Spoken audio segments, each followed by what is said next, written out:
ഞങ്ങൾ ആദ്യമേ ശോഭനയുടെ റോള് പറയുന്നു. അപ്പോൾ നമുക്ക് പറഞ്ഞു ഞാനും ശോഭനയും കൂടി ഇപ്പോൾ കുറേ പടത്തിൽ ഒരുമിച്ചായി.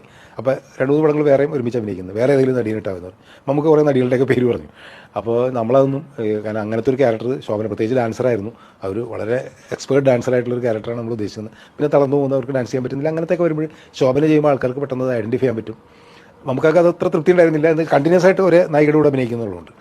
പിന്നെ ആനിയുടെ കാര്യം പറഞ്ഞപ്പോഴാണ്, ആനി അപ്പോൾ അതിന് മുമ്പ് അമ്മയാണ് സത്യം എന്ന് പറഞ്ഞിട്ട് ബാലേന്ദ്രമേനോൻ്റെ പടത്തിലാണ് ആദ്യമായിട്ട് അഭിനയിക്കുന്നത്.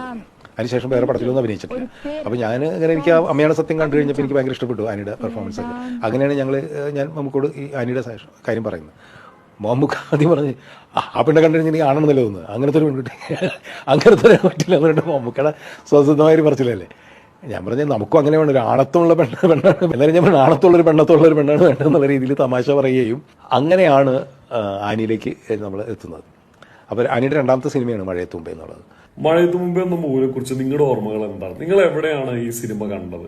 ഞാൻ കൊടുങ്ങല്ലൂർ ശ്രീകാളീശ്വരി തിയേറ്ററിലാട്ടാ ഈ സിനിമ കണ്ടത്. ഇതില് ആനിയുടെ ക്യാരക്ടറാണോ ശോഭനയുടെ ക്യാരക്ടറാണോ നിങ്ങൾക്ക് ഏറ്റവും ഇഷ്ടമായത്?